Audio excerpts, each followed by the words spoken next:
la catégorie à laquelle chacun de nous appartient un jour ou l'autre, selon les circonstances et celles des personnes qui savent, qu'elles savent.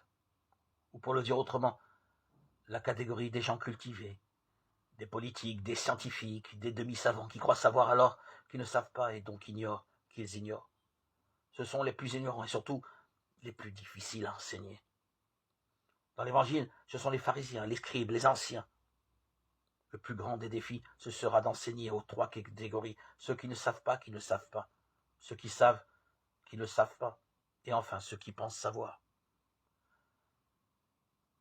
Un jour, Jésus se retrouve entouré par ces trois catégories de personnes. Il est dans le temple, ses parents le cherchent, il a 12 ans.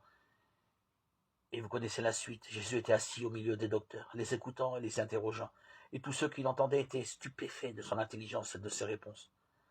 Jésus est assis dans le temple, comme quelqu'un qui enseigne, comme quelqu'un qui a autorité, il répond et on l'écoute comme un maître.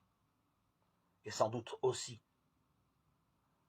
quand il interrogeait les docteurs, ce n'était pas pour apprendre d'eux quelque chose, mais parce qu'en les interrogeant, il les formait.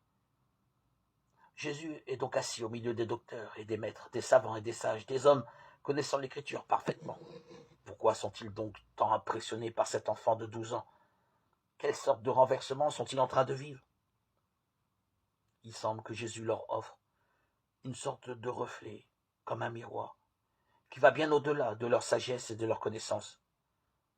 Jésus leur ouvre une nouvelle dimension. Jésus sème une parole qui les délivre de leur illusion quant à leur savoir. Et devant cette nouveauté, ils sont perturbés, bousculés, stupéfaits, frappés et renversés. Et pour rajouter encore à cette incroyable nouveauté, Jésus rétorque à ses parents inquiets qui l'avaient cherché pendant 3 jours. Ne saviez-vous pas que je dois être dans la maison de mon Père?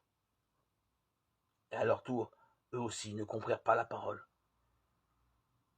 qu'il venait de leur dire. Luc 2, 41, 52.